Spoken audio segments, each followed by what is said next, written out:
কত তো দেখলাম, আমার মনে হয় উনি মন ঘুরিয়ে ফেলেছেন।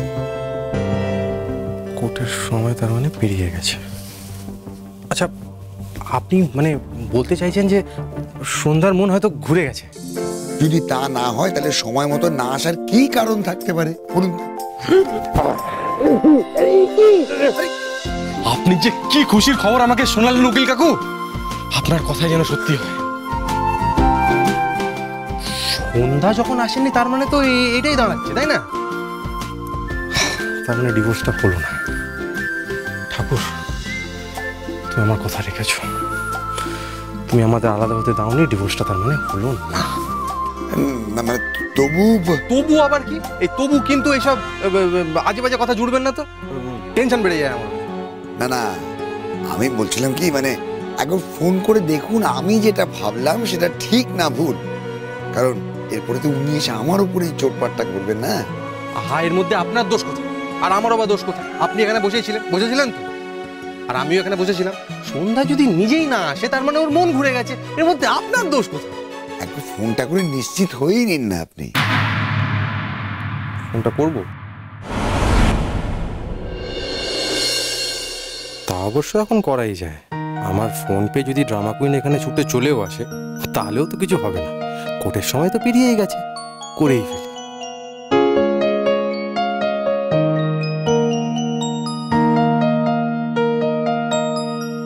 আজ আমিও একটু ড্রামা করব, ফোন ধরলে ওনাকে জানতে চাইবো যে আজ উনি কেন এখানে এলেন না। দেখি কি বলেন উনি। ওনার নিজের মুখ থেকে আজকে আমি শুনে ছাড়বো যে উনি আমাকে ছাড়া থাকতে পারবেন না, এটা উনি বুঝে গেছেন। ফোন ধরুন প্লিজ সন্ধ্যা, নিজের মুখে আজকে আপনি আপনার মনের কথাটা আমাকে বলুন।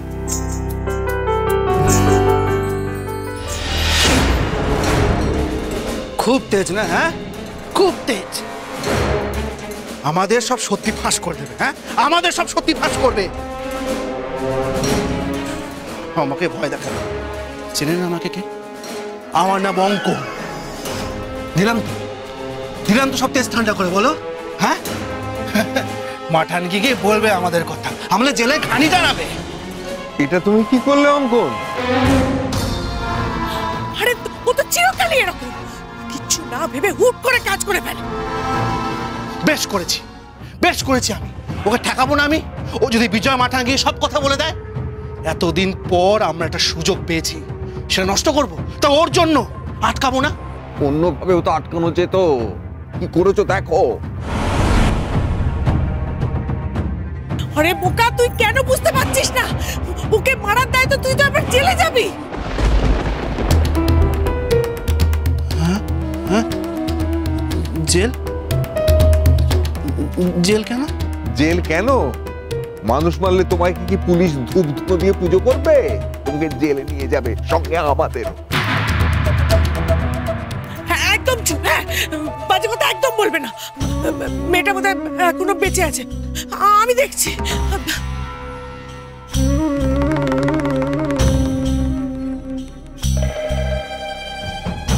শ্বাস চলছে। শোনো না, শ্বাস তো চলছে, কিন্তু যেভাবে মাথা থেকে রক্ত বেরোচ্ছে বাঁচবে বলে মনে হয় না। কি হবে গো, বলো না কি হবে? এখনো যদি হাসপাতালে নিয়ে যাওয়া যায় তাহলে হয়তো বেঁচে যাবে। কি বলছো তুমি? হাসপাতালে নিয়ে যাব? হাসপাতালে নিয়ে গেলে তো পুলিশ কেস হয়ে যাবে, আর সেটা হলে তো আমার ছেলেটা খুনি হয়ে যাবে, রোগে জেলে নিয়ে চলে যাবে। না, আমি খুনি হতে চাই না। এ কথাটা আগে ভাবা উচিত ছিল, খুন করার পর ভেবে লাভ নেই। চুপ করো না, এখন নিজেদের মধ্যে রাগারাগি করে কোনো লাভ নেই। আর মেয়েটা এখানে পড়ে আছে, আর মাথা থেকে যেভাবে রক্ত বেরোচ্ছে, তাতে বেশিক্ষণ বাঁচবে বলে আমার মনে হচ্ছে না। আর ওকে তো হাসপাতালে নিয়ে যাওয়া যাবে না, আমরা সেটা পারবো না। তার থেকে শোনো না, আমি বলছি কি, ও এখন এখানে যেমন আছে সেরকমই থাক, আর একটু অন্ধকার হলে আমরা ওকে কোথাও গিয়ে ফেলে চলে আসবো। তারপরও বাঁচুক মরুক যা ইচ্ছে হোক, আমরা দেখতে যাবো না। এছাড়া আর কোনো উপায় দেখছি না।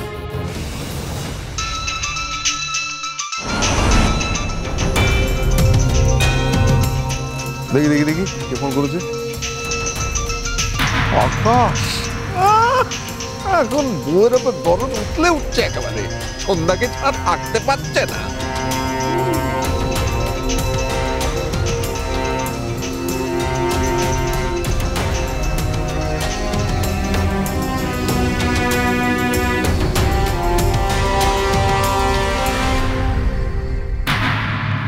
দুবার ফোন করলাম, ফোনটা বেজে গেল, ধরলো না কেন? উকিলবাবু ঠিকই বলেছেন, সন্ধ্যা নিশ্চয়ই ইচ্ছে করে এখানে সময় মতো আসেনি যাতে ডিভোর্সটা না হয়। উনি যে মন থেকে ডিভোর্স করতে চান না, সেই মনের কথাটা যে আমার কাছে ফাঁস হয়ে গেছে, তাই লজ্জায় উনি ফোনটা ধরছেন না। সাধেই কি আর বলি ড্রামা কুইন, ভাঙবে তবে মোচকাবেন। যাক, যে কাজে গেছে সেখান থেকে বাড়ি তো ফিরবেই। আমি বরং বাড়ি গিয়ে ওনার জন্য অপেক্ষা করি। পালিয়ে আর যাবে কোথায়? আজ আমি ওনাকে চেপে ধরবই, কিছুতেই ছাড়বো না ওনাকে। আজ আমার সামনে ওনার মনের কথাটা ওনাকে নিজের মুখেই স্বীকার করতে হবে। ইয়েস! উকিল কাকু, আমি বাড়ি যাই। হ্যাঁ, বাই। Thank you. ঠাকুর, তুমি নীলকে আর বৌমাকে আলাদা হতে দিও না ঠাকুর। ওদের ডিভোর্সটা কিছুতেই হতে দিও না। আমার ছেলে আর ছেলের বউ যেন আগের মতোই থাকে। সবে আমার ছেলেটা আমার বৌমাকে ভালোবাসতে শুরু করেছে, আর এই সময় তুমি এমন কেন করছো ঠাকুর?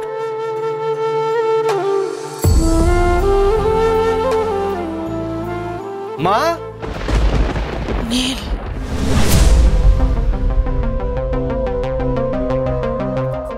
নীল, কি হয়েছে?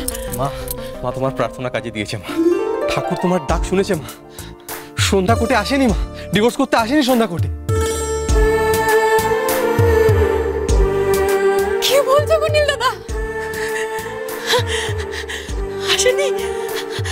আসেনি বৌমা, আসেনি? আমি জানতাম এটাই হবে, আমি জানতাম। জানিস নীল, একটু আগে আমি ঠাকুরের কাছে প্রার্থনা করছিলাম যে তোদের ডিভোর্সটা যেন যে করেই হোক না হয়। আমার মনে হয় ঠাকুরই বৌমার মনটা ঘুরিয়ে দিয়েছে। তাই হবে বোধহয়, তাই হবে। উনি বোধহয় শেষ মুহূর্তে এসে বুঝতে পেরেছেন যে উনি আমাকে ছেড়ে থাকতেই পারবেন না। ঠাকুর আমাদের আলাদা হতে দিল না। বলো মা? তুই সত্যি বলছিস নীল? হ্যাঁ, সন্ধ্যা তোকে ডিভোর্স দেবে না? হ্যাঁ।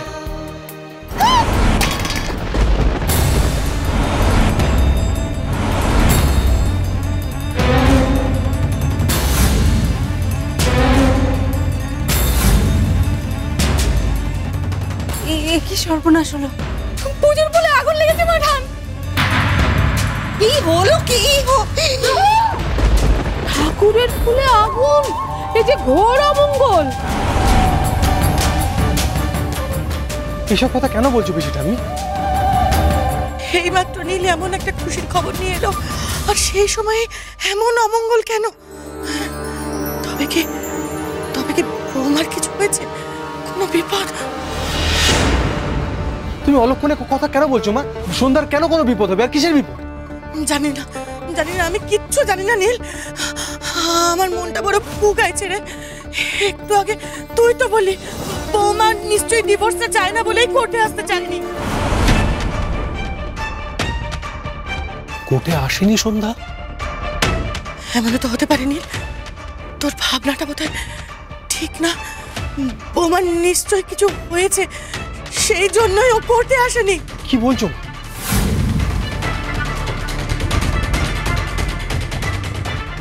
তুমি আর অপেক্ষা করো না নীল দাদা, ফোনটা করো তুমি। হ্যাঁ, করছি।